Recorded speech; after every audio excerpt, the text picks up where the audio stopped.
1017 में भगवान श्री रामानुजाचार्य का प्रादुर्भाव हुआ द्रविड़ देश में, पेरुम्बुदूर में। पेरुम्बुदूर जिसका पुराना नाम भूतपुरी है, कांची के पास में, वहाँ पेरुम्बुदूर में भगवान रामानुजाचार्य का अवतार हुआ ब्राह्मण कुल में। और ये भगवान रामानुजाचार्य लक्ष्मण जी के अवतार हैं। सतयुग में ये शेष रूप हैं, त्रेता में लक्ष्मण के रूप में हैं, द्वापर में वही बलराम जी हैं और इस कलयुग में वही भगवान रामानुजाचार्य हैं।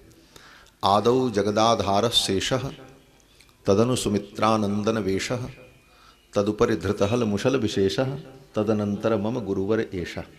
इसके बाद हमारे गुरुदेव भगवान श्री रामानुजाचार्य, जिन्होंने भक्ति मार्ग का विस्तार किया।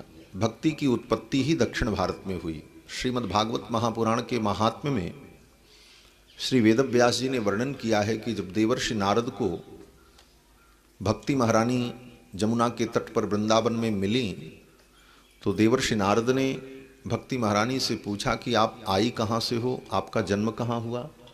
तो भक्ति महारानी ने देवर्षि नारद को बताया कि उत्पन्ना द्रविणे साहम वृद्धिम कर्नाटके गता क्वचिन क्वचिन महाराष्ट्रे गुर्जरे जीर्णताम गता। भक्ति महारानी ने देवर्षि नारद को बताया कि मैं द्रविण देश में उत्पन्न हुई, उत्पन्ना द्रविणे साहम वृद्धिम कर्नाटके गता, और कर्नाटक प्रांत में आकर के मैं बड़ी हुई। गुजरात में, महाराष्ट्र में मेरा कहीं कहीं प्रचार हुआ, क्वचिन क्वचिन महाराष्ट्रे गुर्जरे जीर्णताम गता। गुजरात में आते आते मैं जीर्ण हो गई और फिर वहाँ से किसी प्रकार में वृंदावन पहुँची, तो वृंदावनम पुनः प्राप्य नवीनेव स्वरूपिणी। वृंदावन में आकर के मेरा स्वरूप नवीन हो गया, मैं वृंदावन के प्रभाव से स्वस्थ हो गई।